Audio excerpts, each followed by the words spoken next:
Hello BookTube. Today I'm doing another tag. It's the COVID Katchup Tag, and I was tagged by the creator of it, which is Alan at Big Hard Books and Classics. I'm a little bit late to the party, I think. Well, party. I had meant to have another video in between this one and my last, where I was already ranting about the situation here. But I ended up not making another one this week, and I thought I would rather, sort of respond in a timely manner. So this is what it is. Yeah, so it's been, just roughly over a year now since the first lockdown here in Germany. I think we had, I'm not 100% sure, but I have a feeling that we went into lockdown on the 16th of March. I might be mistaken. Definitely just very shortly before Paddy's Day. Because I have friends who own an Irish pub, and obviously it hurt them quite a bit that it happened right before that. Obviously completely understandable, but still, I remember that. Well, the situation is very, very, how do you say that? Like flexible or dynamic, I guess, still, right? Anyway, so let's start with the tag questions. Number 1, when did you first hear about COVID-19? Now, I'm not certain, but I think it must have been sometime in January. I seem to remember, when it was still sort of this infection somewhere in Wuhan, And I do remember that my parents, so my mom's from Taiwan, and I think because of the experience in Taiwan, my mum and her family tend to be a lot quicker to sort of respond to these types of things. So I remember her calling me, going, "I've put some masks in the post for you." And I was like, "Mom, we don't need that. That's I didn't think we didn't need it. I think it was more about the whole, we should not be buying all this up and whatever." But in fairness, she probably already had them. So, yeah, she just put like 2 boxes of 50 masks each into the post for us. And she was like, "Promise me you use them, promise me you'll use them." And of course, I didn't immediately, because I didn't want to look like a freak. And plus, because I have this sort of semi-Asian exterior, I was really afraid. I know this sounds ridiculous, but I was afraid that I might make myself look even more suspicious to all those white people who weren't wearing them. Because the thing was, I could see several Asian people already adopting the mask thing way earlier, and I didn't. Sorry. But, well, yeah, anyway, obviously at some point then I was very glad to have them, and we still use them, of course. Yeah, so it was in January, and then I remember how we were all sort of observing it very, very closely. And I remember then hearing how it had arrived in Italy.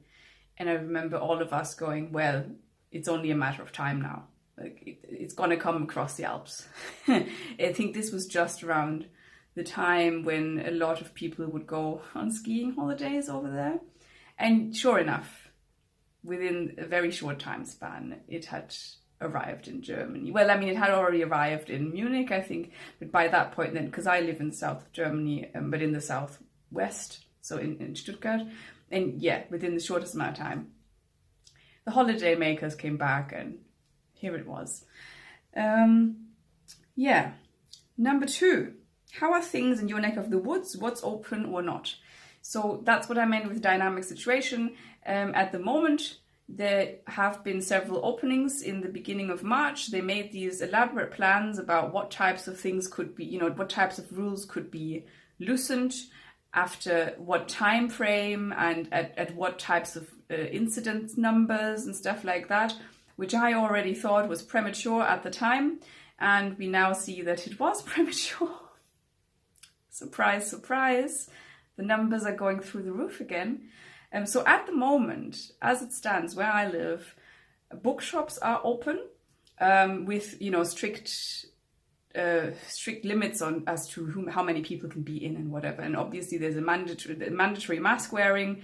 Now we're not even allowed to wear community masks in like public transport and shops. It has to be a medical one. or an FFP2 mask. So those two are the only ones allowed in those spaces. So really the community masks are almost useless by now. Unless, I mean, the only time I wear it is, I don't know, if the post delivers a parcel, but they usually leave it downstairs and I just go down. So normally I don't even meet anybody. I still wear one though. Yeah, what else is open? Libraries are open to pick up. Well, pick up and drop off. Apparently church services are allowed. Who knew? I had to look this up because I don't know exactly the ins and outs of how that works, but apparently they're allowed, and they're supposedly they're also gonna have in-person church services for Easter. There was a short moment where the German government had sort of prematurely decided that they were gonna basically have stricter measures over Easter to discourage people from traveling and stuff. And then they basically went back really quickly within a day or two, realizing that this was too difficult to implement in such a short amount of time. So apparently there's going to be no stricter measures for that specific time frame, and church services are allowed. Of course, under strict rules as well. I think that, obviously there's the mask wearing and the distancing, and I'm not sure if they're singing. Maybe they're singing in the mask. Who knows? Yeah. So, but the thing is, Stuttgart, as of yesterday, has had 3 consecutive days of having over 100. So it's being over this threshold of 100 or over 100 infections per 100,000 residents, which is the threshold at which they can kind of, use the emergency brakes and go back on their loosening of rules and stuff like that. The only reason they haven't done that yet is because they're waiting for the new legislation on the state side, on the, how do you say this, the statewide legislation, because they don't want to start implementing local rules that are then going to be overruled or changed again within 2 days, because that's happened previously, and that usually leads to people being very frustrated and not knowing anymore what is actually the rule and what isn't, and so the adherence to the rules goes down because people are annoyed. So they're waiting for the weekend now, and we're all assuming on Monday there's going to be new rules announced, which will then come into effect on Wednesday. So most shops that are open right now, they're not, like I said, they're not all allowed to be open willy-nilly, but still they expect that they'll probably have to close by Wednesday again. Takeaway is allowed. Otherwise, no gastronomy, and so on and so forth. Museums are allowed by appointment. I have a friend who works in a very small museum. Apparently there's like only 6 people allowed in at one time with an appointment and so on. Apparently it's a nightmare logistically to sort it, but anyway, so that's that. Number 3, beach reading. Any books you are looking forward to reading after COVID? Don't know when after COVID is supposed to be, but I'm assuming Alan means, when we have gone back to some sort of normalcy, either, when enough vaccinations have happened, or, because I don't know if Will it ever leave us? I'm not sure. I don't know. I don't tend to read very different books when I go on holiday. The only thing that I could think of is that I tend to read more on my Kindle when I'm on holiday, just because, it's very practical. And there's one book that is on there that I'd pre-ordered, and I haven't gotten to it yet, and I haven't made it a priority. And it's like the last book in the Invisible Library series, which is sort of this urban fantasy for book lovers, I guess. Series. And I think it's the last one, I'm not sure. I think it's the 7th. Anyway, I think it came out a couple of months ago, maybe at the end of last year. Who knows? It just arrived in my e-reader and I haven't read it yet. And that is one of those books that I might very well sort of be more inclined to pick up when I'm on holiday than otherwise, because I don't know why. That's just what it is. Okay, number 4. What's a book you have read in these last months, directly or indirectly, because of COVID? This was difficult, but there were two things that came to mind. One I've already talked about at length is Hamlet. I would have been interested in it regardless of whether we're in a pandemic or not, but because I had read of so many people who talked about how poignant it was to be reading about this, about, reading a book that is also set during a time where there's a pandemic, or, the plague. I made it more of a priority. I wanted to read it whilst this was still going on, so I read it in the beginning of the year. That's one, and then the other was around Christmas time. So I don't tend to read Christmassy books. I don't feel the need to get myself into that sort of spirit. I don't know, I'm not very Christmassy. I do like it for the obvious reasons, like, hanging out with your family.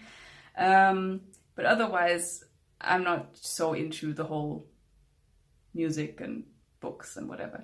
But this year, because obviously we couldn't see my parents, we couldn't go to we normally go to the UK because my husband's family is there. So we usually prioritize going there because he doesn't see them so often. All that obviously had to be cancelled.